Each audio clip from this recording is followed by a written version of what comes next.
Pertanyaan terbesarnya adalah ketika sama-sama meninggal, apakah bekal yang ketika dibawa pulang sama? Hati-hati. Status Anda bisa dokter loh. Ya, bisa direktur, bisa komisaris, bisa apapun. Tapi boleh jadi ketika wafat, status pasien bisa lebih tinggi di hadapan Anda. Ketika Anda berjumpa dengan Allah, dua-dua menghadap kepada Allah, status pasien bisa tinggi. Ketika pasien saat sakitnya malah rajin berzikir, pasien rajin sholat dan sebagainya. Sementara Anda hanya kejar dunia. Apa nilainya? Dan dunia itu hilang ketika Anda meninggalkannya. Karena Bismillahirrahmanirrahim. Assalamualaikum warahmatullahi wabarakatuh. Alhamdulillahi syafi kullal amradi shifaan la yughadiru saqama. Wassalatu wassalamu ala rasulillahil mashfi al-ma'fi min kulli da'i. Fanusalli wa nusallimu ala al-habibil mustafa sayyidina Muhammad wa ala alihi wa sahbihi wa ummatihi ila yaumiddin wa man wafa wa ba'du. Yang insya Allah senantiasa dimuliakan dan disayang oleh Allah Subhanahu wa Ta'ala seluruh keluarga besar Rumah Sakit Sari Asi, baik kalangan komisarisnya, direksinya, juga karangan tentunya para dokter yang berkhidmat di lingkungan keluarga besar Rumah Sakit Sari Asi. Terkhusus kami menyapa pendiri dari keluarga besar Bapak Haji Marsudi, kemudian Ibu Siti Rokaya. Semoga senantiasa disehatkan dan diberkahi oleh Allah Subhanahu wa Ta'ala. Bapak Wali Kota Tangerang yang tadi telah memberikan sambutan yang terekam tentunya, dan juga para teman-teman sekalian yang tergabung dalam tabligh akbar di kesempatan tasyakuran 40 tahun keluarga besar Rumah Sakit Sari Asi. Izinkan saya mengawali tausiah ini untuk menyampaikan doa dan ucapan selamat atas hadirnya Rumah Sakit Sari Asi di lingkungan kita bersama yang membawa nilai-nilai keislaman dan juga nilai-nilai kasih sayang yang disampaikan pada seluruh masyarakat dan melayani kita semua dalam nilai-nilai kebaikan. Semoga dengan usia 40 tahun ini senantiasa mempertahankan pelayanan-pelayanan terbaik, khidmat terbaik, dan juga mendapatkan keberkahan insya Allah Subhanahu wa Ta'ala. Baik, langsung saja bahwa 40 tahun itu adalah sesuatu yang sangat istimewa. Bahkan dalam Al-Quran dan narasi hadis-hadis Nabi SAW, angka 40 ini memiliki satu kemuliaan dan kekhususan tertentu. Saya beri contoh misalnya, Nabi Musa alaihissalam ketika diberikan oleh Allah Subhanahu wa Ta'ala pembekalan khusus dalam penerimaan wahyu sebelum disampaikan kepada umatnya, itu juga dibutuhkan waktu 40 malam. Itu kemudian ditampilkan dalam Quran surah kedua Al-Baqarah di ayat ke-51. Ya, paling kiri agak ke atas sedikit di mushaf standar, Allah menyampaikan wa idh wa'adna Musa 40 lailah. Ya, ketika kami menjanjikan kepada Musa alaihissalam untuk memberikan pembekalan berupa wahyu yang akan disampaikan risalahnya kepada umatnya selama 40 malam. 40 juga ini menjadi penanda diangkatnya para nabi, ya, menjadi nabi, dilantik menjadi rasul, dan terkhusus nabi kita Nabi Muhammad sallallahu alaihi wasallam. Beliau diangkat menjadi rasul ya dengan turunnya surah Al-Alaq itu ayat 1 sampai 5, ketika diangkat usianya 40 tahun. Bahkan dari 40 ini nanti akan turun kematangan-kematangan yang diisyaratkan oleh Al-Quran, bahkan nanti diteruskan oleh Nabi SAW sebagai pesan kepada kita semua, dan bahkan ini menjadi ikon bagi sementara ulama untuk bisa merumuskan 40 teori dari berbagai disiplin ilmu. Saya beri contoh misalnya, Al-Imam Al-Ghazali sangat terkenal sekali, beliau punya kitab Al-Arba'in fi Usuluddin. Ya, beliau merumuskan 40 bagian yang bisa menguatkan akar-akar keagamaan, pokok-pokok keislaman kita. Kemudian ada yang paling populer juga, ya, Al-Arba'in An-Nawawiyah. Al-Imam An-Nawawi Ad-Dimashqi itu menulis 42 hadis dan memberi nama Al-Arba'in, ya, sekitar 40-an.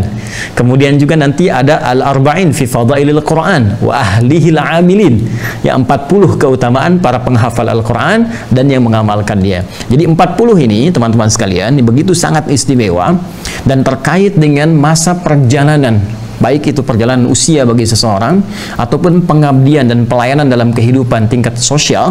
Maka ada satu ayat yang dikhususkan oleh Allah Subhanahu wa Ta'ala untuk memberikan satu petunjuk, pedoman bagaimana menata kemudian baik sisi manajemen kehidupan, sisi usia, juga terkait dengan pelayanan dalam aspek sosial ketika mencapai usia 40 tahun, apa yang harus dilakukan, bagaimana kemudian tatanan itu dikelola sehingga mencapai hasil yang maksimal di hadapan Allah Subhanahu wa Ta'ala, dan tentunya punya nilai-nilai kebaikan bagi lingkungan sekitar. Ini yang coba kita akan tampilkan, yang akan berfokus pada satu ayat dalam Al-Quran dan turunan tafsirnya, yaitu Al-Quran surah ke-46. Ya, sekali lagi, Al-Quran surah ke-46, surah Al-Ahqaf di ayat yang ke-15 yang tadi dibacakan oleh qari kita. Masya Allah, semoga Allah berikan berkah kepada beliau dan kita semua. Ya, kita merujuk kepada Quran surah ke-46. Mohon izin saya berdiri untuk memperjelas. Di ayat yang ke-15 di mushaf standar ada paling kiri, ya, sebelah atas posisinya. Penting saya sampaikan bahwa Quran surah ke-46, ya, saya tuliskan Al-Ahqaf, ya, di ayat yang ke-15 ini nanti asbabun nuzulnya, ya, sebab turunnya ayat ini diantaranya adalah berita dan apresiasi yang disampaikan oleh Allah Subhanahu wa Ta'ala terkait dengan kebahagiaan sahabat Abu Bakar As-Siddiq dan doanya kepada Allah Subhanahu wa Ta'ala ketika beliau mendapatkan anugerah yang sangat luar biasa. Apa anugerah itu? Ini populer sekali di kitab-kitab tafsir, bahwa pada saat itu beliau telah mencapai usia 40 tahun, teman-teman sekalian. Ini sahabat Abu Bakar, ya, Abu Bakar As-Siddiq radhiyallahu ta'ala anhu, sekaligus juga bapak mertua Rasulullah SAW. Ini sahabat, ya, teman setia Nabi, juga mertua Nabi, karena diantara putri tercintanya itu Sayyidah Aisyah radhiyallahu ta'ala anha, yaitu ibunda kita, ibunda mukminin, ummul mukminin dan istri Nabi SAW. Ya, beliau ketika mencapai usia 40 tahun, ya, sekaligus pada saat itu adalah 2 tahun dari risalah kenabian Rasulullah SAW. Jadi ketika diangkat menjadi Rasul, kalau saya sebut risalah, berarti penyampainya itu disebut dengan Rasul. Baik, ya, misinya disebut dengan risalah. Gitu, ya. Nah, ketika Nabi SAW diangkat menjadi Rasul, Rasulullah SAW, ya, diangkat menjadi Rasul, itu usia beliau 40 tahun, ya, menerima wahyu di Gua Hira, ya, Quran surah 96 Al-Alaq ayat 1 sampai dengan 5 itu penanda diangkatnya beliau menjadi Rasulullah, yaitu Rasulullah SAW. Nah, 2 tahun dalam berdakwah ini, dalam fase 2 tahun, ya, 2 tahun. Jadi kalau kita tambahkan ke sini, ya, usianya 42 tahun. Nah, usia 42 tahun, fase 2 tahun dalam berdakwah, ini belum terang-terangan, ya, masih di sekitaran saja, karena nanti ada fase pembekalan sebelum dakwah terang-terangan. Dalam fase pembekalan ini Nabi mengajak lingkungan terdekatnya. Jadi ada keluarga dekat, sahabat-sahabat dekat, tetangga dekat yang dipercayai, gitu, ya. Nah, itu nanti fasenya 4 tahun. Nah, 2 tahun dalam fase ini saat usia beliau 42 tahun. Nah, sahabat Abu Bakar As-Siddiq usianya 40 tahun. Jadi beliau ini sahabatan, ya, beda usia, rentang usia sekitar 2 tahunan, kurang lebih. Nah, ini kalau teman-teman misalnya main, ya, untuk ziarah umrah atau haji. Jadi kalau menunaikan ibadah haji, saya bermohon pada Allah bagi yang belum nanti berangkat, semoga bisa disegerakan, ya. Nah, dan tidak cukup dengan amin, ya, mesti nabung. Nabung, siap-siap belajar. Kemudian nanti kalau Anda haji atau umrah, nanti Anda masuk ke wilayah Mekah, masuk ke haram, ya, sekitaran Masjid Al-Haram. Nanti saya berikan contoh petanya, ya. Kalau sekarang misalnya di sini ada ini maktabah, yang sekarang maktabah Kadimah, ini tempat lahirnya Nabi. Ini Hotel Zamzam di sebelah sini. Nah, ini Zamzam, ya, Zamzam Tower sebelah sini. Di sini ada nanti Istana Raja, ya, seberang sedikit ke sini, Istana Raja sini. Kita jalan ke belakang sini, ya.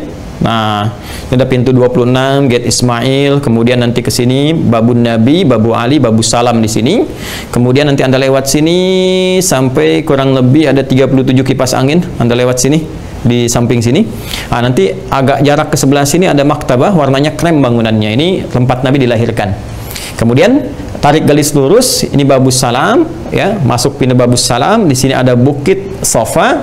Nah, ini Bukit Marwah. Dari Marwah ini keluar, di sini yang ada toilet di sini, ya. Nah, di sini ini rumah kediaman Rasulullah SAW, ya, berumah tangga dengan Sayyidah Khadijah. Di mana rumah Abu Bakar As-Siddiq radhiyallahu taala anhu?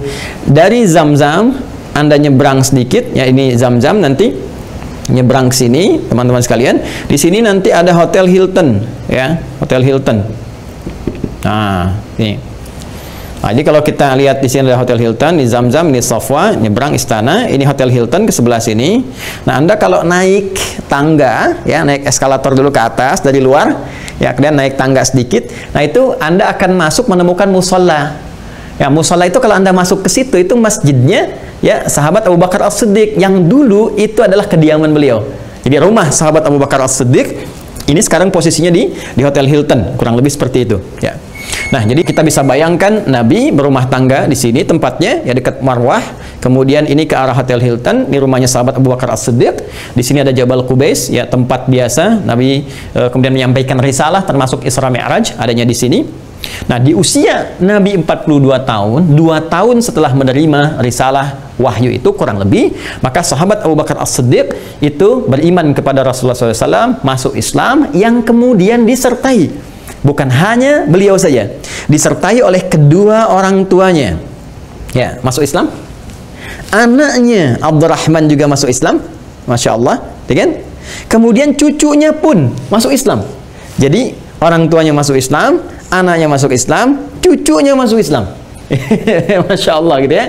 Nah, jadi ini sangat menarik teman-teman sekalian. Maka pada saat dalam suasana itulah kemudian beliau meminta petunjuk kepada Allah Subhanahu wa taala untuk diberikan bimbingan oleh Allah Subhanahu wa taala bagaimana mensyukuri nikmat 40 tahun ini, ya, yang dengan 40 tahun ini mendapatkan satu anugerah terbesar dari Allah Subhanahu wa taala, yang dengan anugerah itu punya satu kehidupan baru, punya jendela yang terbuka baru, punya nafas fitrah yang baru, yang dengan itu menginginkan petunjuk tepat dari Allah sehingga sisa-sisa kehidupan bisa dijalani lebih baik dibandingkan hari-hari sebelumnya. Maka turunlah kemudian Quran surah ke-46 ayat ke-15 yang mengabadikan peristiwa ini, yang doanya nanti ada dalam kalimat hatta idza balagha asyuddah wa balagha 40 sanah, sehingga tatkala sampai pada masa kematangan itu.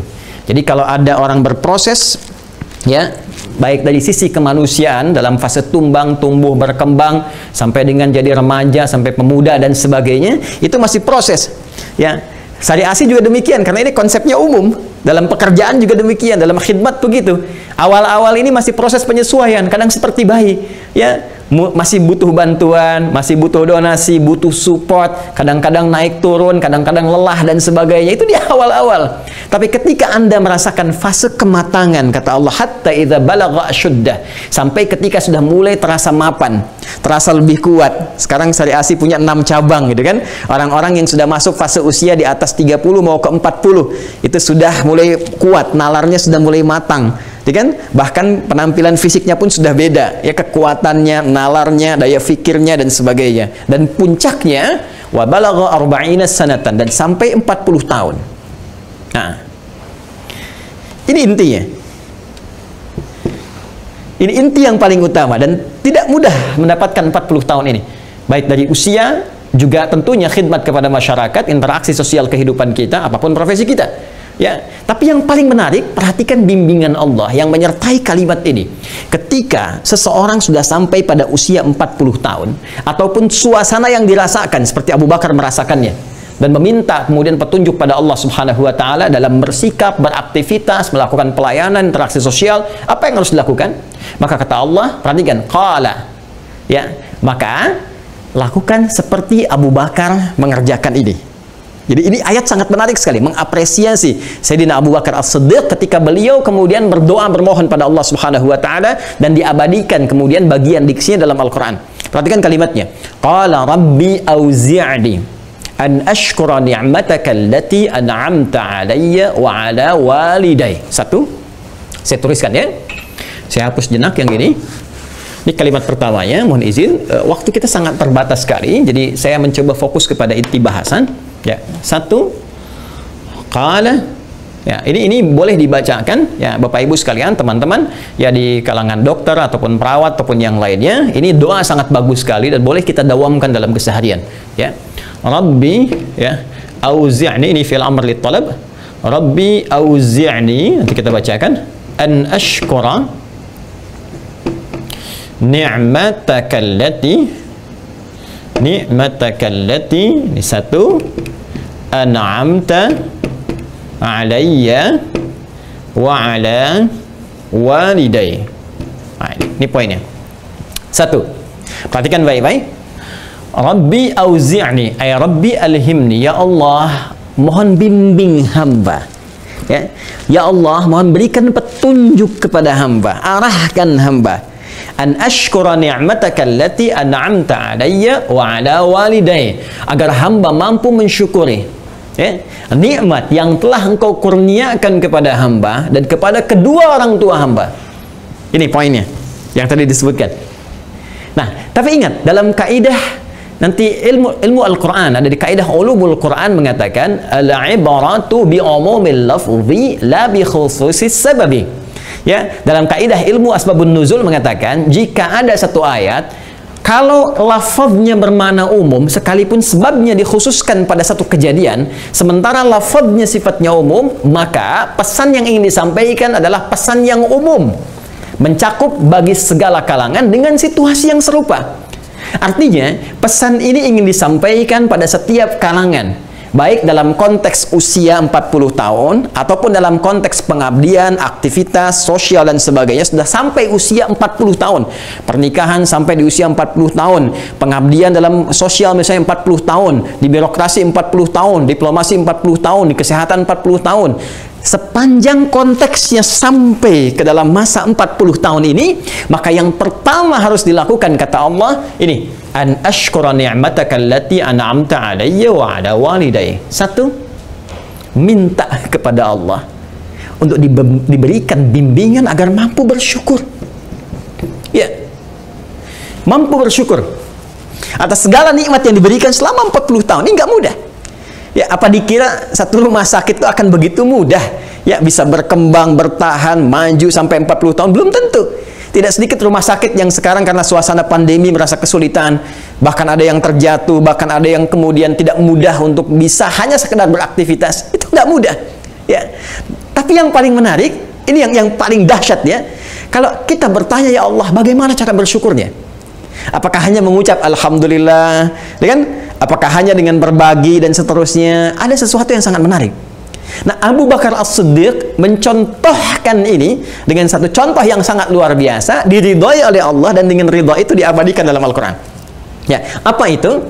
Jadi Abu Bakar As-Siddiq ini mensyukuri satu nikmat yang Allah berikan kepada beliau dalam usia 40 tahun itu, dan disepakati oleh para ulama tafsir ketika menafsirkan ayat ini, yaitu nikmat at-tauhid. Nikmat at-tauhid. Ya, satu, nikmat tauhid. Ya, apa itu tauhid? Menjadikan seluruh atau segala hal yang kita kerjakan dalam aktivitas hanya mengarah untuk Allah semata. Ya, jadi kalau kita misalnya mohon maaf, kita mau makan, makannya kita kerjakan karena Allah, gitu kan? Kemudian kalau kita mau minum, kerjakan karena Allah. Kita bekerja, kerjakan karena Allah. Kita beraktivitas, kerjakan karena Allah. Maka setiap segala aktivitas yang kita kerjakan karena Allah itu dalam konteks tauhid, yang mentauhidkan, mengarahkan segalanya hanya bagi yang satu, yang ahad. Ya, Allah menamakan dirinya dengan al-ahad. Qul huwallahu ahad. Ya, ketika menjadikan seluruh aktivitas yang kita kerjakan semuanya dalam kerangka hanya untuk Allah saja, hanya untuk beribadah saja, maka aktivitas ini yang dalam bahasa Arab disebut dengan amal namanya, akan memiliki nilai bertambah namanya, bukan sekedar amal tapi ditambahkan dengan salih namanya. Salih. Jadi kalau masih amal, itu masih netral. Ya, makan itu amal. Segala jenis pekerjaan itu amal. Minum, amal. Anda bekerja, amal. Saya mengajar, amal. Anda menulis, amal. Itu masih umum. Ya, tapi apakah setiap yang beramal dikerjakan karena Allah atau tidak? Gitu. Ya. Baik, jika pekerjaan ini dilakukan karena Allah dan turun ridha Allah ke dalamnya sehingga dianggap baik oleh Allah, sesuatu yang dianggap baik oleh Allah disebut dengan salih namanya. Ya, makanya setiap orang tua bercita-cita memiliki anak yang saleh. Artinya orang atau anak yang dianggap baik, dibimbing baik oleh Allah. Ya, itu sudah fitrah. Bahkan ada di Quran surah ke-7 Al-A'raf, ya, nanti di ayat 189. Ya, falamma athqalat da'awallaha rabbahuma la in ataitana salihah. Tatkala nanti kandungan seorang yang tengah mengandung semakin besar, semakin berat, kemudian suami istri itu berdoa kepada Allah. Ya, apa doanya? La in ataitana salihah lanakunanna minasyakirin. Ya Allah, duhai Allah, jikalau Engkau berkenan menganugerahkan kepada kami anak yang saleh, yang Engkau bimbing menjadi baik dalam pandangan-Mu, kami akan sangat bersyukur dengan semua itu. Jadi saleh itu adalah suasana kebaikan yang dibenarkan oleh Allah Subhanahu wa taala, yang diridhai oleh Allah Subhanahu wa taala. Nah, Abu Bakar ini berpikir begini, teman-teman sekalian. Saya ini beraktivitas, saya ini pebisnis. Beliau ini pebisnis. Pebisnis hebat. Nanti temannya Uthman bin Affan. Uthman bin Affan itu nanti masuk Islamnya diajak oleh sahabat Abu Bakar. Ya, termasuk nanti ada Abdurrahman bin Auf, ya, termasuk nanti pemuda usia 17 tahun, sukses juga, dibawa nanti oleh Uthman salah satunya, namanya Arqam bin Abi Arqam, ya, nanti masuk Islam yang ke-17, usia 17 tahun, mewakafkan nanti tempat tinggalnya untuk tempat ta'lim Nabi, dikenal dengan Darul Arqam, ya, ada di posisinya di Bukit Sofa nanti, ya. Nah, Abu Bakar ini merasa, saya berbisnis, bekerja, bahkan beliau merantau, ya, kadang ke Syam, Syam itu sekarang Palestina, ada Syria, ada Libanon, Yordania, gitu kan? Kadang kemudian ke Yaman, bahkan kebiasaannya diabadikan di Al-Quran, kebiasaan orang-orang Quraisy pada saat itu diabadikan di Al-Quran, di surah Al-Quraisy, langsung dengan namanya, li'ilafi Quraisy, ilafihim rihlatash syita'i was-saif. Nah, beliau itu merasakan, sebelum sampai ke titik ini, pekerjaan saya itu hanya untuk dunia saja. Jadi, dia belum memikirkan, ini 40 tahun, ya, itu semua dunia aja. Kerja berangkat dunia, ya, berangkat gelap, pulang gelap, aktivitas lagi, kerja lagi, tumpuk harta lagi, belanjakan lagi, dan semua nilainya hanya untuk dunia saja. Maka beliau berpikir, ketika kemudian, Masya Allah, sampai di usia ini dan menerima risalah Islam, difikirkan, ya Allah, ternyata sebelumnya ini punya nilai tidak di hadapan Allah. Kalau kita refleksikan ke dalam suasana 40 tahun Syariah Asih ini, ya, mari kita bawa ke pertanyaan pada diri saya, Anda, dan kita semua. Saya ingin tanya pada diri Anda, selama Anda mengabdi di Syariah Asih ini khususnya, bahkan sampai ke usia 40 tahun, apakah pekerjaan Anda pernah Anda niatkan karena Allah? Atau dokter hanya sekedar untuk mengobati saja? Perawat hanya sekedar merawat saja? Manajemen memanage saja, bagaimana perusahaan berlangsung dengan baik, bagaimana rumah sakit berjalan dengan lancar? Kalau hanya itu yang Anda kerjakan, jangankan Anda, bahkan rumah sakit lain pun bisa, bahkan yang belum beriman pun sama. Lantas apa bedanya Anda di hadapan Allah Subhanahu wa ta'ala? Lantas Anda punya nilai apa di hadapan Allah? Dan persoalannya, satu saat kita akan berpulang, kita akan wafat, dan yang kita bawa pulang itu bukan bekal dunianya, tapi hasil dari amal soleh ini, teman-teman sekalian, ya. Karena itu ayatnya berkata setelah itu, perhatikan kalimatnya, ya, Rabbi auzi'ni an ashkura ni'mataka allati an'amta 'alayya wa 'ala walidayya wa an a'mala salihan tardah. Ya, supaya perbuatanku ini, ya Allah, dengan syukurku kepadamu, bimbing hamba supaya pekerjaan hamba ini menjadi amal saleh. Ketika perbuatan dibenarkan dan diridhai oleh Allah, maka dia punya nilai di hadapan Allah. Nilai ini yang disebut dengan hasanah namanya. Hasanah. Nah, dan jangan main-main, ya, nilainya itu ketika pekerjaan menjadi hasanah, itu poinnya dituliskan oleh malaikat atas perintah Allah, itu 10 poin dituliskannya, 10 dalam hitungan akhirat, hitungan Allah Subhanahu wa ta'ala. Ini ada di Quran surah ke-6 ayat 160, ya.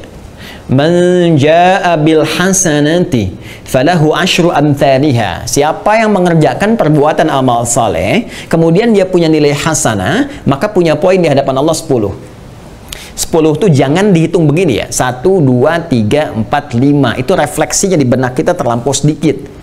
Tapi coba kita perhatikan sebagai gambaran hitungan yang disampaikan oleh Nabi SAW menjelaskan konteks ini. Ketika ada seorang ibadah ke masjid, baru datang ke masjid saja untuk niat ibadah, ya, untuk niat ibadah, belum mengerjakan yang lain-lain, baru datang niatnya mau ibadah, misal mau sholat, itu baru datang saja, di hadis Muslim disebutkan dapat 25 kebaikan, yang jaraknya 1 ke 2 500 tahun, 2 ke 3 500 tahun, 3 ke 4 500 tahun, demikian seterusnya.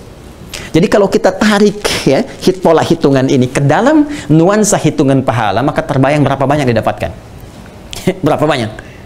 Itu satu hasanah, nilainya 10. Nah, yang kita bawa ke hadapan Allah Subhanahu wa taala hasanahnya ini. Kalau pekerjaannya selesai. Jadi jangan dikira untuk mendapatkan perbuatan hasanah ini terbatas pada ibadah spiritual saja, tidak. Ya, kita sholat betul, sholat dapat pahala 10 kebaikan sekali sholat. Ya, baca Al-Quran setiap hurufnya 10 pahala. Ya, infak setiap yang keluar dihitung paling sedikitnya 700 kali lipat. Ada hitungannya, kan? Tapi jangan dikira terbatas pada amalan-amalan ritual saja, tidak. Semua pekerjaan kita dari bangun tidur sampai kita tidur lagi, jika diniatkan karena Allah, maka menjadi amal soleh dan punya nilai hasanah. Makanya semua pekerjaan itu dibimbing. Bimbingan itu yang disebut dengan doa. Jadi doa itu bukan kalimat formalitas yang kita bacakan untuk mendapatkan keberkahan pada aktivitas kita. Bukan sekedar itu. Itu ada nilainya. Karena itu silahkan Anda cek. Semua aktivitas orang Islam dari bangun tidur sampai tidur lagi pasti bersanding dengan doa. Silahkan cek. Ya, bangun tidur kita punya doanya. Ya, silahkan. Bahkan kita berpakaian ada doanya. Makan ada doanya. Urusan ke toilet pun ada doanya. Langkah diatur. Masuk kaki kiri doanya. Kemudian keluar kaki kanan. Antara masuk dengan keluar beda. Ke masjid ada doanya. Masuk dengan keluar beda. Langkahnya tak sama dengan saat ke toilet. Ya. Silahkan, semua ada doanya. Bahkan tak mampu pun atau belum tahu pun membaca doanya, cukup kata Nabi untuk mendapatkan hasanah ini, maka lakukan karena Allah. Ya, kalimat nabinya, kullu amrin dzibalin la yubda'u fihi bismillahirrahmanirrahim fahuwa abtar. Ya, cukup ucapkan bismillahirrahmanirrahim. Paling singkat bismillah. Anda lupa atau tak menyebutkan bismillahirrahmanirrahim, maka perbuatan itu tidak menjadi hasanah, tidak punya nilai di hadapan Allah Subhanahu wa taala. Ya, mau periksa pasien bismillahirrahmanirrahim, ya kan? Mau nyuntik bismillah, mau ngecek hasil bismillah, ya. Dan ketika disebutkan nama Allah bismillah, ya, itu punya arti. Ba-nya itu banyak, punya ada 14 fungsi ba dalam bahasa Arab. Lil murafaqah, lil islah, lil ilsaq, lil ghayah, untuk menunjukkan satu pendampingan, satu kedekatan, ya, untuk menunjukkan satu tujuan, untuk menunjukkan satu maksud. Jadi kalau Anda mengatakan bismillahirrahmanirrahim, kemudian Anda mau visit ke pasien misalnya, maka Anda katakan, ya Allah, aku visit ini, perhatikan baik-baik, aku kerjakan karenamu, dan aku merasa diawasi olehmu, ya Allah. Ya, maka nggak akan main-main. Anda tidak akan pernah memberikan misalnya, mohon maaf, advice yang tidak baik. Anda tidak akan pernah menuliskan sesuatu yang tidak Allah sukai. Ya, di admin juga demikian, tidak akan menginput sesuatu yang tidak Allah senangi, karena Anda merasa diawasi Allah. Ya, demikian seterusnya. Bismillah mau minum, mustahil orang minum yang haram baca bismillah. Maka semua aktivitas yang dikerjakan itu ada 2 bonusnya. 1, Allah berikan kemudian nilai pahala di dalamnya. Ini 10 poin. Nah, ini yang akan ikut sampai kita pulang kepada Allah. Ya, adapun yang lainnya mah itu bonus dunia berkahnya. Ya, saya beri contoh misalnya, mohon maaf, ketika Anda menyuntik, apakah suntikannya akan ikut? Tidak. Ke alam kubur saja tidak. Apakah ketika Anda mendapatkan bagian misalnya dari dunia, apakah dapat gaji kah, dapat bonus kah, ya, dapat income kah, apakah akan ikut? Tidak. Itu hanya akan punya nilai ketika dia menjadi amal soleh di hadapan Allah Subhanahu wa taala. Semua selesai. Pakaian selesai. Tidak ada orang meninggal dipakaikan dengan pakaian kebanggaannya misalnya, baik perawatkah, dokterkah, atau yang lain, tidak. Semua menggunakan satu perangkat yang sama. Ya, dengan bentuk yang sama, kain kafan.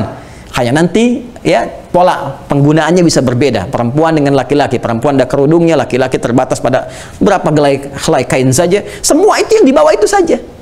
Dan yang paling menarik ketika pulang, ini yang dibawa nih.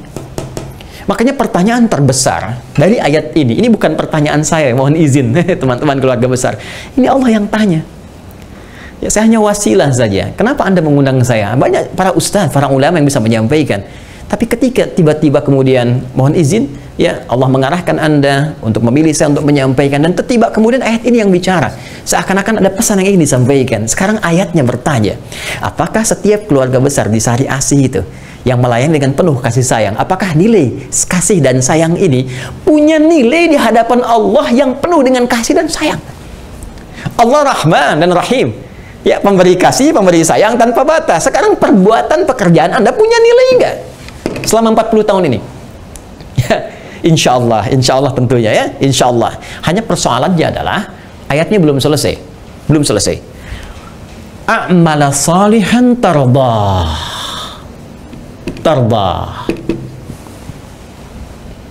Ya Allah, bimbing hamba untuk mensyukuri nikmat yang telah Engkau anugerahkan kepada hamba, Ya, cara mensyukuri tadi, gunakan seluruh aktivitas kita untuk menjadi amal soleh di hadapan Allah Subhanahu wa taala, diniatkan karena Allah, diniatkan karena Allah. Tadi saya lihat beberapa slide ya, dari pelayanan-pelayanan, dari interaksi dan sebagainya ya, dan alhamdulillah semua nampak baik keseluruhannya.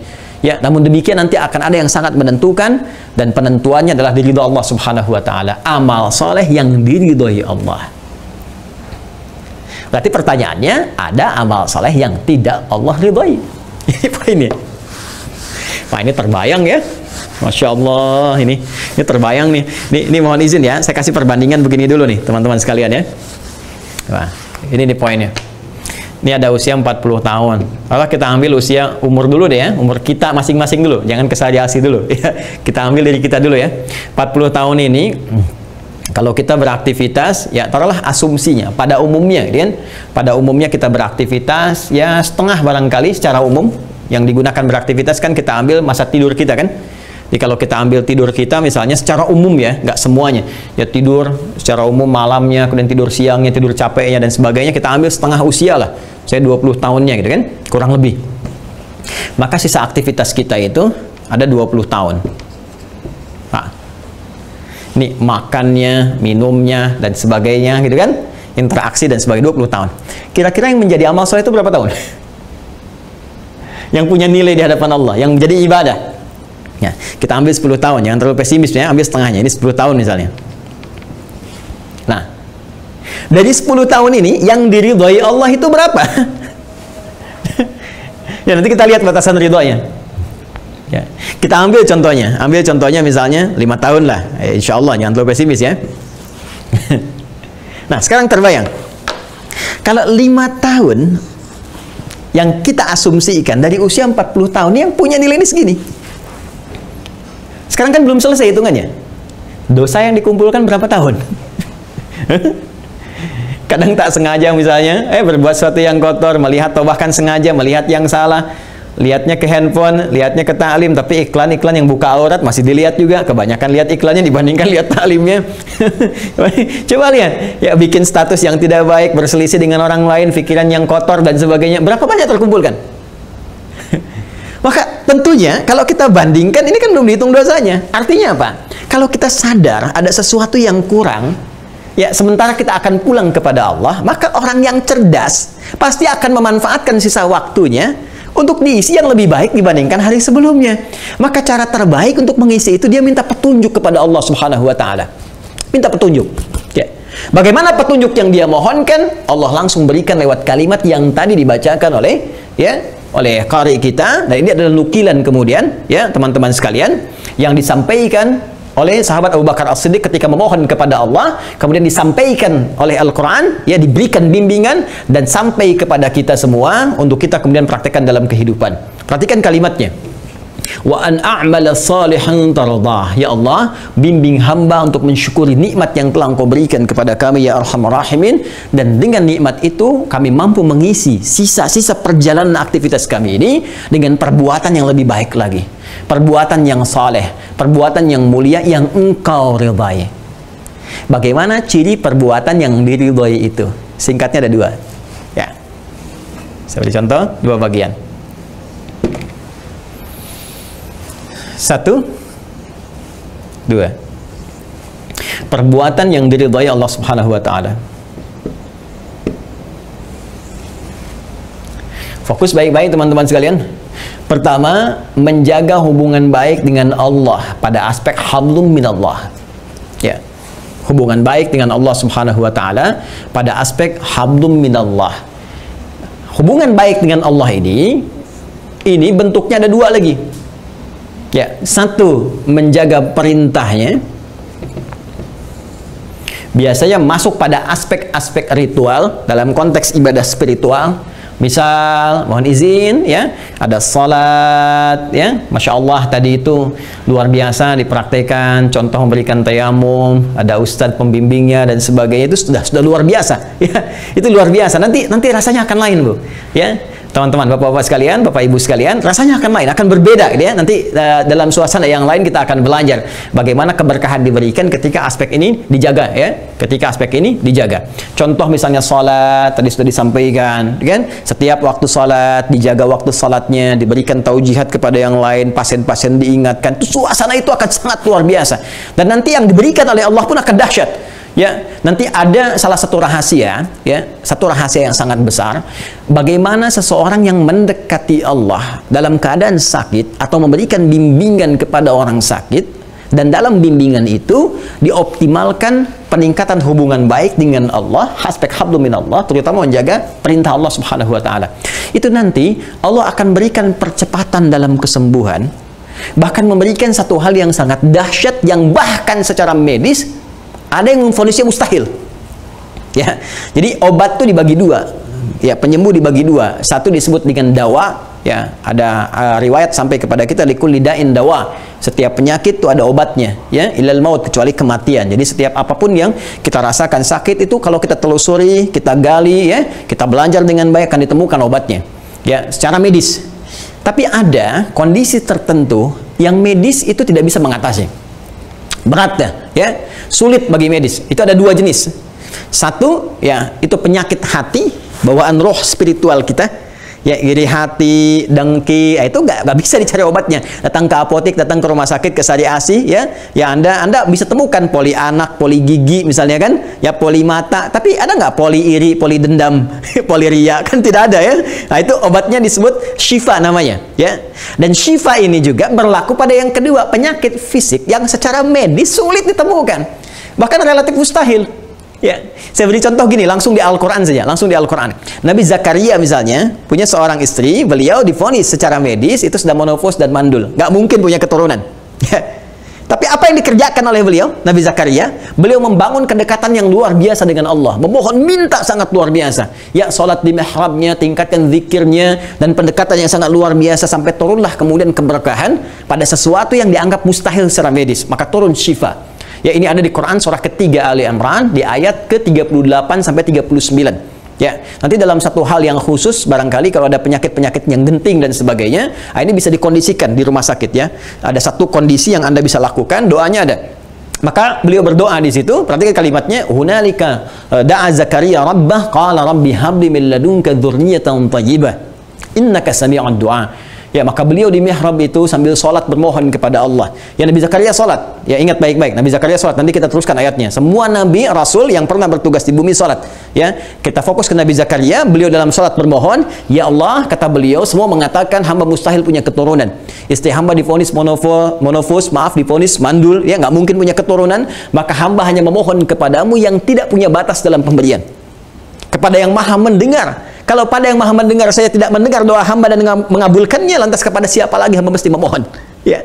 Nanti dikuatkan di Quran surah ke-19 Maryam dari ayat kedua sampai ayat ke-15 nanti, sampai diberikan karunia-Nya. Ya. Maka apa yang terjadi? Di ayat 39 surah Ali Imran turun langsung jawaban. Ya, fanadathul malaikatu wa huwa qa'imun yusalli fil mihrab annallaha yubashshiruka bi Yahya. Maka seketika itu dengan penguatan sisi ritualnya, peningkatan hubungannya dengan Allah, kekhusyuannya dalam memohon salat minta kepada Allah, maka turun jawaban seketika. Malaikat langsung ditugaskan menyampaikan kepada beliau, Allah kasih kabar gembira kamu akan punya anak. Ini yang terjadi pada Nabi Ayyub alaihissalam. Quran surah ke-21 Al-Anbiya ayat 83 sampai 84. Penyakit Nabi Ayyub berbeda tentunya dengan keadaan kondisi Nabi Zakaria alaihissalam dan istrinya. Ya, Nabi Ayyub kita ketahui bersama diuji dengan penyakit yang tidak pernah dirasakan orang sebelumnya, tidak akan dilalui orang setelahnya. Penyakit yang sangat unik, medis mengatakan ini sulit sekali. Maka beliau mendekat kepada Allah dengan bermohon. Wa ayyuba idznada rabbahu anni massani yadhurru wa anta arhamur rahimin. Fastajabna. Ayat 84-nya. Kami jawab doanya Ayyub, kami sembuhkan penyakitnya, kami kembalikan harta bendanya pun dengan keluarganya. Lihat di ujung ayatnya, wa dzikra lil abidin. Ini menjadi petunjuk kata Allah bagi hamba-hamba Allah yang mau membangun hubungan baik dengan Allah, meningkatkan ibadah. Abid itu orang yang senang ibadah. Ya, dari kata abada ya'budu, orangnya abid. Yang disembah Allah ma'bud. Kita menyembah na'bud. Karena itu dalam Al-Fatihah kita katakan iyyaka na'bud. Ya, ketika kita mengatakan iyyaka na'bud, Maka belum selesai ayatnya. Wa iyyaka nasta'in. Ya Allah, kami sekarang sedang menyembahmu. Engkau berjanji kepada kami, kalau kami tingkatkan ibadah kami, Engkau akan mengabulkan apa yang kami mohonkan. Maka kata Allah, perhatikan ketika kita mengatakan iyyaka nasta'in di hadis qudsi. Ya, hadis qudsi disampaikan oleh Rasulullah SAW, diteruskan oleh sahabat Abu Hurairah sampai kepada kita. Wa idza qala al-'abdu, kalau hamba bermohon dalam salatnya berkata, iyyaka na'budu wa iyyaka nasta'in, ya Allah, hanya kepadamu kami meningkatkan ibadah, menyembahmu dengan ikhlas, dan sekarang kami punya permohonan. Aku ada kesulitan. Penyakit ini telah melukai saya, Allah. Penyakit ini menyulitkanku untuk salat lagi, untuk ke masjid lagi, untuk ibadah lagi. Kami mohon sembuhkan, ya Allah. Perhatikan jawabannya. Hadza baini wa baina 'abdi wa li 'abdi ma sa'al. Ini perjanjian komitmen antara aku dengan hambaku. Kalau hambaku benar salatnya sampai detik ini, aku kabulkan apapun yang kau minta. Saya pernah praktekkan ini waktu dirawat. Saya pernah sakit juga 18 Februari ya, 2013 ya. Itu saya pernah juga dirawat 18 Februari 2015 ya, 2015 itu pernah saya dirawat ya di salah satu rumah sakit. Kemudian itu hari pertama dokter menyebut saya Mas gitu ya, adek dulu, dek apa kabar, visit. Kemudian hari keduanya Mas, hari ketiganya Bapak, karena ternyata tahu saya sudah berkeluarga, punya anak ya, dan mengatakan kepada saya bahwa ini mustahil lah naik dalam beberapa waktu yang dekat. Dulu saya diuji oleh Allah dengan DB plus tipes. Jadi ini DB ketemu tunangannya tipes sih, karena jadi tubuhnya udah luar biasa tuh ya, udah sangat lemah dan sebagainya. Kemudian kata dokternya ini paling-paling naiklah ada sepakanan lagi ya, baru nanti trombositnya naik lagi dan sebagainya. Ini nggak mungkin secara teoritis. Maka yang saya lakukan adalah rumus Al-Quran. Ketika manusia mengatakan tidak mungkin, maka ini sinyal pertama memohon kepada Allah dengan segala kemungkinan yang terbuka. Maka malamnya kita sholat, tatayamum, ya, seperti yang dicontohkan tadi, yang Anda tampilkan dalam slide tadi. Ya, kita minta kepada Allah. Besoknya teman-teman, setelah adik, mas, bapak, hari keempatnya biasa visit jam 11, datang jam 7. Panggilannya Ustadz. Ustadz, kok bisa? Kok bisa gitu kan? Nah, ini banyak hal yang mungkin kita bisa dapatkan, termasuk riset-riset kami terkait dengan suasana kekinian juga, itu juga ada nilai-nilai yang bisa kita dapatkan. Nah, ini poinnya teman-teman sekalian. Jadi jangan pernah dalam beraktivitas kita menjauh dari Allah. Jangan pernah. Ya, paling minimal gini, kalau kita misalnya belum sampai pada pemikiran datangnya syifa, setidaknya berharap dapat hasanah dalam konteks akhirat. Ini poinnya. Dapat 10 poin lah. Apapun yang saya kerjakan, pengabdian kita itu jangan sampai nggak punya nilai. Toh pada akhirnya, kalau hari ini pasien ada yang meninggal, seperti tadi Anda bimbing, besok lusa kan mungkin Anda. Pertanyaan terbesarnya adalah ketika sama-sama meninggal, apakah bekal yang ketika dibawa pulang sama? Hati-hati. Status Anda bisa dokter loh. Ya, bisa direktur, bisa komisaris, bisa apapun. Tapi boleh jadi ketika wafat, status pasien bisa lebih tinggi di hadapan Anda. Ketika Anda berjumpa dengan Allah, dua-dua menghadap kepada Allah, status pasien bisa tinggi. Ketika pasien saat sakitnya malah rajin berzikir, pasien rajin sholat dan sebagainya, sementara Anda hanya kejar dunia, apa nilainya? Dan dunia itu hilang ketika Anda meninggalkannya. Karena itu kalimatnya telah meninggal dunia. Ini poinnya. Jadi renungan kita yang pertama adalah, ya, sangat penting bagi kita, khususnya orang beriman. Iman itu yakin tanpa ragu. Kita yakin kita akan wafat, kita yakin kita akan kembali. Maka sangat penting bagi orang beriman untuk menjadikan seluruh tata aktivitas kehidupannya menjaga nilai-nilai yang telah disampaikan oleh Allah Subhanahu wa taala. Ini poin pertamanya. Jadi ketika ini dikerjakan, maka turunannya muncul syifa namanya. Syifa. Ya, ini ada di Quran surah ke-17 ayat 82. Wa nunazzilu minal Qur'ani ma huwa syifa. Kami turunkan dari sebagian ayat Al-Qur'an itu ada yang digunakan ya bisa menjadi syifa. Di antara ayat syifa itu adalah surah Al-Fatihah. Itu jelas, ada tafsirnya langsung bagaimana ketika itu diturunkan, dan ada salah satu kepala suku di Arab pada saat itu yang terkena sengatan kalajengking dan sudah parah, sulit ditemukan obat. Lantas ada kisah yang sangat populer, sahabat meruqyahnya dengan surah Al-Fatihah, tapi dengan keimanannya. Masya Allah, baca Al-Fatihah Allah sembuhkan sekali baca. Orang sekarang ribuan kali nggak sembuh-sembuh gitu kan. Bedanya apa tuh? Nanti kita akan lihat dalam kesempatan yang lain. Tapi poinnya adalah Al-Fatihah adalah satu-satunya surah yang diulang-ulang 17 kali dalam sehari, dibaca dalam sholat. Jadi kalau kita rajin sholat, bagus sholatnya, apalagi tambah sholat sunnahnya, tahajudnya dan sebagainya, Allah berikan kekuatan pada diri kita. Ya, antibodi imannya itu kuat. Iman yang kuat memberikan imun yang luar biasa. Makanya orang saat puasa, ya karena banyak ibadah, walaupun makan sedikit, ya kuat saja. Kalau puasanya benar. Ya, kalau puasanya benar. Ya, maka energi yang terkumpul. Ya. Kemudian poin yang keduanya adalah meninggalkan larangan Allah Subhanahu wa taala.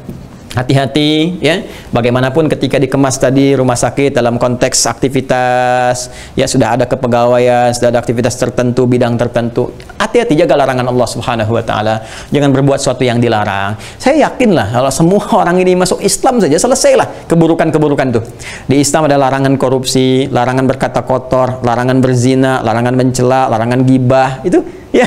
Dan semua ini sesungguhnya ya nilai tata kehidupan yang kalau kita tinggalkan membentuk suasana yang harmoni.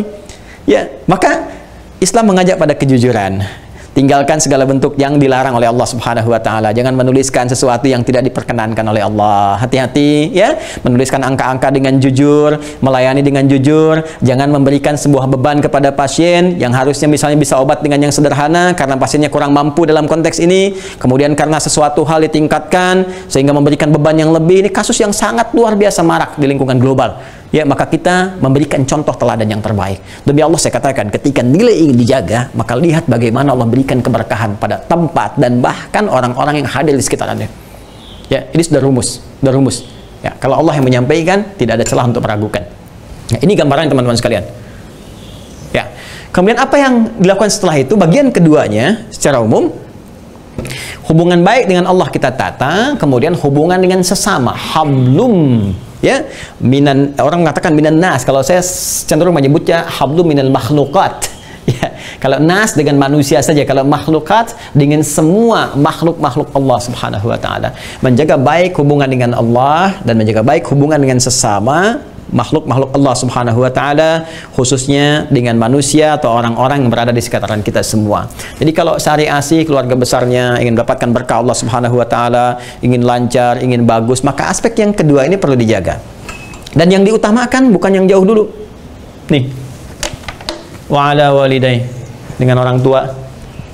Kalau dalam konteks suasana keluarga besar rumah sakit Syari Asih, ya dengan pendiri ke atas jangan sampai putus, rasa untuk menghormati. Ya, bahkan mendoakan, maka yang di atas bisa turun menyapa kepada yang di bawah. Ya, ini ada pendiri Bapak Haji Marsudi, Ibu Haja Siti Rokayah, gitu kan? Ya, jangan dilupakan. Ya, semua ingat dibacakan doa yang baik, gitu kan? Nah, kemudian dari atas juga demikian menyapa, memberikan motivasi, jaga hubungan baik ini. Ya, karena mustahil ke atas tidak baik, maka tugas yang akan dilaksanakan pun tidak akan maksimal. Ya, pun demikian kalau kita tafsirkan ke atas, walidaya itu kan garis ke atas. Ya, kalau kita anak ke orang tua. Ya, kalau di pekerjaan hierarki ke atas. Ya, kepimpinan. Jadi dari bawahan kepimpinan ke atas. Kalau di kalangan senioritas dokter, ya, dari yang junior sampai ke atas, dokter seniornya dan sebagainya. Ini bangun hubungan baik, kata Allah, bangun hubungan baik dengan sesama. Ya, jalur ke atas dan dari atas jalur ke bawah. Wa aslihli wa dzurriyyati. Ya. An'amala sholihan tardah, ya, kemudian wa aslihli, dan berikan aku perbaikan ya Allah, kemudian wa dzurriyyati, dan keturunanku. Ini garis ke bawah. Jadi Masya Allah indah sekali. Ya, ketika Anda ingin membangun kemudian tata aktivitas yang bagus, yang harmoni, yang enak, yang nyaman, dengan Allahnya bagus, dengan lingkungan bagus. Bagaimana membangun hubungan dengan lingkungan? Garisnya begini. Anda ada di tengah-tengah seperti ini, ya. Cross, ya, bukan salib, ini cross. Ini untuk contoh saja cepat. Nih, ini ke sini, ya. Dalam konteks makhlukat, tata hierarki, dalam konteks berusaha, Anda naikkan ke atas ke sini. Ini hubungannya nanti dengan orang-orang kalangan senior, ya, misalnya di dokter, kalangan seniornya yang memberikan bimbingan, arahan, sampai ke kalangan misalnya dalam konteks birokrasinya, manajemennya, direksinya, komisarisnya, pendirinya dan sebagainya, ownernya. Ya, ke bawahnya ke sini teman-teman sekalian, ya, yang tadi, yang di atas menghormati yang ke bawah, menyayangi, ya, saling mengayomi. Kalau ini kuat dijaga sinerginya, ya kan sangat luar biasa. Ya, hubungan dokter dengan perawat, dengan admin, dengan apa-apa dan sebagainya. Jangan sampai masuk hanya, mohon maaf nih, sekedar formalitas saja. Ya, perawat, tolong dicek ini, siap dok, ini cuma di situ aja. Oke, kalau cuma ini yang Anda kerjakan, jangankan Anda, yang belum beriman pun banyak yang begitu. Ya, tapi suasana orang beriman itu beda. Saling senyum, saling enak, ya, saling kekeluargaan. Kalau itu dijaga, itu luar biasa. Ya, kenal, sharing, senyum, sapa, ramah dan sebagainya. Ini poinnya. Setelah itu apa? Kita samping kanan, samping kiri. Assalamualaikum warahmatullahi wabarakatuh. Assalamualaikum warahmatullahi wabarakatuh. Ada pasien, ada pengunjung, ada macam-macam. Bagaimana ketika datang, ya, bisa diantarkan dengan baik, bisa disapa dengan baik, bisa diberikan bimbingan dengan baik. Kalau ini kita jaga dengan sangat bagus, maka ini jaminan Allah yang kedua akan memberikan bimbingan yang terbaik di fase 40 tahun dan terjaga sampai kapanpun, sampai kehidupan berakhir. Sampai kehidupan berakhir. Dan yang terakhir, inni tubtu ilaika wa inni minal muslimin. Ya, inni tubtu ilaika, ya Allah, aku bertobat kepadamu. Tobat. Ya. Tobat itu kalau kita senantiasa melakukan evaluasi dan introspeksi. Ya. Dan introspeksi. Sehebat-hebatnya manajemen yang telah sampai ke 40 tahun pasti akan punya celah-celah yang harus disempurnakan. Ya, penyesuaian keadaannya, masa-masa pandemi akan beda turunannya seperti apa, masa-masa di masa depan teknologinya akan berubah dan sebagainya, maka akan ditemukan. Ya, dari sisi manajemen kita lihat celah-celah apa yang harus kemudian dilengkapi, celah-celah apa yang harus ditingkatkan dan sebagainya. Evaluasi, setelah itu introspeksi diri di semua aspek ini. Ya, baik aspek yang terkait hubungan dengan Allah Subhanahu wa taala, aspek yang terkait dengan hubungan sosial kemasyarakatan ataupun karakter-karakter diri yang harus kita tingkatkan. Karena itu butuh motivasi penting. Misalnya butuh capaian, ya. Setiap dokter, setiap perawat tadi Masya Allah, misalnya tadi ada Civitas Hospitalika gitu kan, di Rumah Sakit Syariah Asi itu punya target spiritualnya. Misalnya tadi saya dengar Masya Allah ada hafalan Quran gitu kan. Nah, boleh. Ya, kemudian bacaan misalnya untuk peningkatan diri, ada share di situ, ya, ada untuk konsultasi nilai-nilai yang kira-kira bisa dikembangkan lagi, itu sangat bagus. Kalau ini bisa kita kerjakan dalam kehidupan, ya, kemudian kita terapkan dalam manajerial dan mau seperti ini, mau dievaluasi, mau saling mengisi, maka tinggal yang terakhir, wa inni minal muslimin, tinggal tawakal kepada Allah. Tunduk, patuh, menjalani apa yang telah kemudian disistematikan ini. Karena muslim itu hakikatnya patuh, tunduk. Kita mengatakan, ya Allah saya patuh. Kalau saya beraktivitas, saya ingin punya nilai ibadah ketika pulang, maka saya akan jaga hubungan denganmu. Saya tinggalkan laranganmu. Saya berbuat sesuai dengan apa yang telah engkau tetapkan. Ya, dan Masya Allah, menjalankan hukum Allah itu tidak mengurangi status dunia kita. Apakah kalau direktur kemudian menunaikan sholat akan turun misalnya? Ya, jadi manajer? Tidak, tetap direktur. Apakah komisaris kalau sedang puasa akan turun jabatan misalnya? Tidak, tetap komisaris. Jadi indahnya Islam itu memberikan satu keberkahan dalam bimbingan beraktivitas tanpa menurunkan status dunianya. Presiden tetap presiden, raja tetap raja, menteri tetap menteri. Namun bagaimana mendapatkan keberkahan dengan semua amanah dunia yang diemban itu. Maka ketika di akhir kemudian Allah bangun komitmen, mau nggak mengatakan ini? Mau nggak mengamalkan apa yang telah disampaikan ini? Maka di akhir ditutup dengan kalimat, inni tubtu ilaika wa inni minal muslimin. Ya Allah, kami komit. Muslim itu komit. Ya, dari aslama yuslimu, patuh, tunduk, komit. Maka Anda mengatakan, ya Allah, saya termasuk orang-orang, pakai min ya di sini. Ya ingat, wa inni minal muslimin, dan aku termasuk orang-orang yang komit, kan? Maksudnya apa? Anda ingin mengikuti orang-orang yang telah komitmen di masa-masa Anda sebelumnya. Mereka memegang teguh semua ini, mereka sukses. Silahkan cek. Ya, ada banyak perawat di masa Nabi SAW, sahabiat tuh, perawat-perawat perempuan, muslimah, banyak. Ya, yang dokter lebih banyak lagi. Dari kalangan laki-lakinya sampai ke masa sahabat, sampai ke tabi'in dan sebagainya, sampai ke era kita sekarang. Bahkan banyak sekali kitab-kitab kedokteran terinspirasi oleh ilmuwan muslim. Ya, maka yang paling penting adalah coba dicek mereka semua. Ya, ada profil yang sangat indah bagaimana mereka menjaga hubungan dengan Allah, salat, banyak dokter hafal Quran. Anda pernah dengar kitab ini? Bidayatul Mujtahid. Bidayatul Mujtahid. Ya, Bidayatul Mujtahid ini, teman-teman sekalian, itu kitab dikarang oleh dokter bedah. Itu kitabnya tentang perbandingan fikih. Ya, jadi ada pendapat-pendapat nih. Tadi saya di awal sempat lihat ya ada pendapat-pendapat kalau berikan suntikan seperti apa, membatalkan puasa atau tidak. Nah, ini ada buku namanya Bidayatul Mujtahid. Ya, itu dikarang oleh dokter bedah. Itu isinya tentang perbandingan masalah fikih. Jadi kalau ada kasus begini, ini pendapat ulama ini, pendapat ulama ini, pendapat ulama ini, dalilnya begini. Itu yang ngarangnya dokter bedah Ibnu Rushd. Ya. Kalau Ibnu Sina nggak usah ditanya, bapak kedokteran gitu kan, kitabnya banyak, ada Asy-Syifa, Al-Qanun fit Thib dan sebagainya. Itu sangat luar biasa. Dan apa yang dikerjakan oleh mereka? Ibnu Rushd itu hafal Quran, ya, tahu tafsir, tahu fikih, tahu hadis, dan betapa luar biasa tidak menurunkan status kedokterannya. Maka kita berharap di keluarga besar Syariah Asi nanti, Masya Allah, ya, ada dokter juga yang ahli Al-Quran, yang mungkin saat berobat, ya, Masya Allah, mungkin bisa ada pendekatan-pendekatan spiritualitasnya, di samping obat-obat medis dan sebagainya, maka akan berbeda suasananya, akan lain. Ya, wa inni minal muslimin, dan ketika kita komit bersama mereka orang-orang yang pernah komit sebelumnya, maka janji Allah akan diberikan kepada kita semua. Ini intisari ya teman-teman sekalian terkait dengan aspek pembahasan kita bagi yang telah sampai ke dalam usia 40 tahun, baik itu secara pribadi kita, usia misalnya, umur di sini. Kenapa disebut dengan umur? Ya, tahu artinya umur? Umur itu asalnya bukan usia ya. Umur itu bukan usia asalnya. Jadi kalau usia itu batas kehidupan kita, disebut ajal namanya. Quran surah 7 ayat 34. Ya walikulli ummatin ajal. Fa idza jaa ajaluhum la yastakhiruna sa'ata wa la yastaqdimun. Setiap manusia bahkan umat itu punya batas usia. Allah tentukan. Batasnya rahasia. Nanti di Al-Arba'in nomor hadis yang keempat dari Abu Abdurrahman Abdullah bin Mas'ud radhiyallahu taala anhu, saat usia 4 bulan ditetapkan ajalnya, batas usianya. Diberikan rahasia supaya kita selalu siap setiap hari untuk persiapan kembali kepada Allah. Bisa jadi sekarang, besok, lusa dan sebagainya, gitu ya. Satu saat akan pulang. Jadi usia kita disebut dengan ajal, batasnya. Ya, batasnya. Nah, dalam mengisi batas usia ini tentunya kita harus punya bekal supaya punya nilai. Nilai ini yang akan kita bawa pulang, hasanah tadi. Maka mengisi usia ini caranya itu disebut dengan umur namanya. Ya, amara ya'muru. Apa artinya umur? Ya, umur itu sesuatu yang bermanfaat, sesuatu yang berkah, sesuatu yang melahirkan kesuksesan. Ya, sesuatu yang bermanfaat.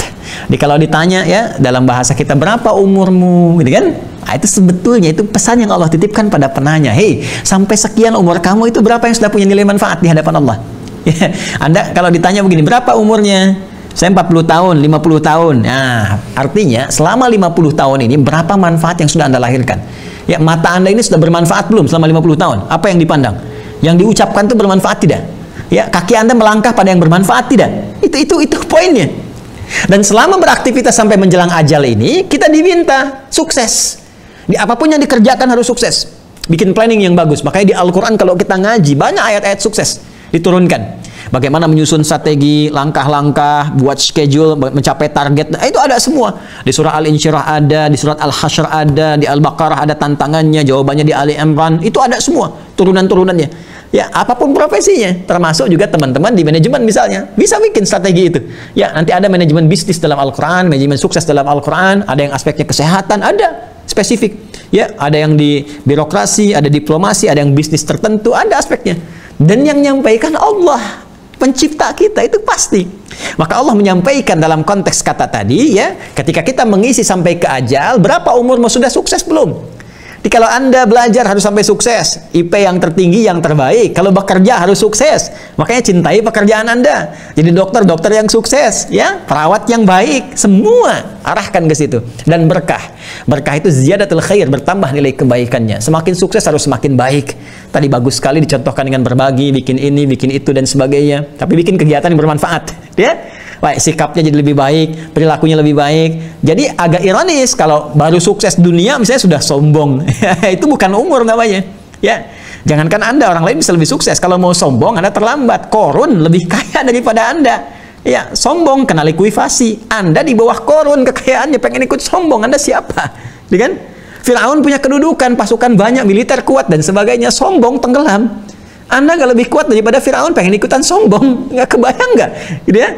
Nah, jadi Allah sudah kasih contoh segalanya, makanya Allah berikan dalam satu kalimat yang sangat singkat saja, umur sekian. Nah, sekarang kalau sudah 40 tahun, tinggal kita lihat umur Syari Asi 40 tahun, maka bagaimana kemudian keberkahan, ziyadatul khair, bertambah nilai kebaikan-kebaikan, pelayanannya harus lebih baik, gitu kan?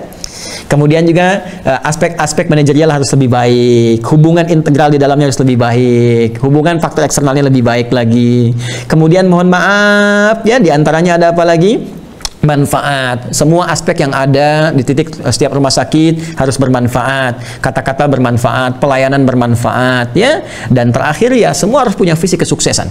Ya, sukses dunia dan sukses akhirat. Itu kurang lebih ya secara singkat materi yang bisa kami sampaikan, dan saya secara pribadi mengucapkan terima kasih Ya, setelah bersyukur pada Allah Subhanahu wa taala, saya mengucapkan terima kasih kepada seluruh manajemen dari keluarga besar Rumah Sakit Sari ASI, terkhusus di fase-fase kurang lebih sepekan yang lalu ya, kurang lebih ibunda saya juga sempat dirawat di Sari ASI di Kota Serang ya, dan saya menyaksikan alhamdulillah ya pelayanan yang sangat baik sekali, suasana kekeluargaan yang baik. Saya kira itu bisa ditingkatkan, dipertahankan dengan lebih baik lagi, dan saya sangat bersyukur ya diberi kesempatan untuk berinteraksi. Jadi kalau tadi pembawa acara mengatakan mudah-mudahan bisa berkunjung, saya sudah berkunjung ke sana ya, di Kota Serang saya 2 kali sudah ke sana, dan saya melihat juga keadaannya, kebersihannya, dan juga suasananya, dan semoga itu senantiasa menghadirkan kebaikan si Allah Subhanahu wa taala. Ya, terima kasih untuk para dokter yang telah merawat ibunda saya, juga teman-teman yang lainnya ya, dokter-dokter lain yang turut beserta, juga perawat, dan tentunya keluarga besar dari Rumah Sakit Sari ASI. Saya ucapkan terima kasih banyak. Untuk hari ini tiada yang bisa saya sampaikan lebih daripada doa kepada Allah Subhanahu wa taala. Semoga Allah senantiasa memberikan keberkahan kepada kita semua, senantiasa memberikan kesehatan kepada kita semua, dan lebih daripada itu semoga Rumah Sakit Sari ASI dengan usia yang sudah 40 tahun ini senantiasa dirahmati oleh Allah Subhanahu wa taala. Rahmat mengandung kasih, rahmat mengandung sayang. Dengan pelayanan yang penuh dengan kasih sayang dari Rumah Sakit Sari ASI, mudah-mudahan Allah yang Maha Pengasih dan Maha Penyayang menurunkan curahan rahmat yang tanpa batas kepada keluarga besar semua. Ini yang bisa saya sampaikan. Terima kasih atas segala perhatiannya. Semoga Allah berikan karunia kepada kita semua. Saya mohon izin sebesar-besarnya. Ini saya sesungguhnya jam 2 ini ada menerima tamu juga, dan saya sesuaikan dengan jadwal, dan alhamdulillah saya telah penuhi sampai jam 2:30 ini kurang lebih. Jadi saya ingin turut mendoakan ya, sebelum saya mengakhiri ingin mendoakan, mudah-mudahan dengan doa ini mengantarkan kebaikan-kebaikan kepada kita semua. A'udzu billahi minasyaitonir rajim. Bismillahirrahmanirrahim. Alhamdulillahi rabbil alamin, hamdan syakirin, hamdan na'imin, hamdan yuwafi ni'amahu wa yukafi'u mazidah. Ya rabbana lakal hamdu wa lakal syukru kama yanbaghi li jalali wajhikal karim wa li 'azimi sultanik. Allahumma shalli wa sallim wa barik ala habibikal karim rasulikal mustafal amin sayyidina Muhammadin wa ala alihi wa sahbihi ajma'in. Allahumma inna nas'aluka bi asma'ikal husna wa sifatikal 'ula. Allahumma barik ya Allah, wa khassatan li ikhwatina ya Allah fi ahli wa ailati Mustashfa Sari ASI ya arhamar rahimin. Allahumma ya Allah, anugerahkan keberkahan kepada kami semua yang tersambung lewat webinar tayangan online pada kesempatan kali ini, terutama keluarga besar Rumah Sakit Sari ASI. Allahumma barik lahum barik alaihim ya Allah, wajma' fihim wa lana ya Allah fi khair. Ya Allah, anugerahkan keberkahan kepada mereka, kepada kami, lekatkan keberkahan itu ya Allah, dan kumpulkan kami selalu dalam kebaikan. La tada'lana fi maqamina hadha wa fi kulli maqamin dhanban illa ghafartah. Ya Allah, jika ada di antara kami pada saat ini yang penuh dengan linangan dosa, maka mohon ya Allah pada kesempatan kali ini ampuni segala dosa-dosa kami. Wala hamban illa farajtah, jika ada dalam kesempatan ini yang diliputi kegelisahan, maka mohon tenangkan keadaan jiwa kami. Wala asiran illa yasartah, jika ada di antara kami yang diuji dengan kesulitan apapun ya Allah, maka angkat dan mudahkan segala kesulitan kami. Wala maridan illa syafaitah, jika ada di antara kami yang diuji dengan penyakit ya Allah, terutama pasien-pasien yang kami rawat, saudara-saudari kami ya Allah, maka anugerahkan ya Allah kesembuhan kepada mereka, kepada kami, dan angkat penyakit ini ya Allah, dan berikan kami hikmah terbaik di balik penyakit ini ya arhamar rahimin, yang mampu mendekatkan kami denganmu. Wala ya Allah wala hajatan min hawaijid dunya wal fil akhirati illa laka ridwan laka salah ya arhamar rahim fa ajibha. Dan mohon ya Allah segala kebutuhan, segala hajat yang disampaikan pada kesempatan kali ini, sepanjang itu baik untuk urusan dunia dan akhirat kami, maka mohon kabulkan ya arhamar rahimin. Allahumma rabbana atina fid dunya hasanah wa fil akhirati hasanah wa qina adzaban nar. Barik lana ya Allah fi hadhil 40 sanah, barik lana ya Allah fi ma ba'dah, barik lana ya Allah fi yaumin nataqabbalu ilaika ya arhamar rahimin, fi yaumin ya Allah taqabbalu ilaika ya arhamar rahimin. Allahumma ya Allah, anugerahkan kepada kami segala kebaikan di dunia, segala kemuliaan di akhirat. Berkahi kami di usia ke-40 tahun ini ya Allah, berkahi kami di aktivitas setelah 40 tahun ini ya Allah, dan berikan keberkahan kepada kami ya Allah yang melekat, yang kami bawa menghadap kepadamu di hari kiamat nanti. Bifadlika subhana rabbika rabbil izzati amma yasifun, wa salamun alal mursalin, wa akhiru da'wana subhanakallahumma wa bihamdika nashhadu an la ilaha illa anta nastaghfiruka wa natubu ilaik, walhamdulillahi rabbil alamin.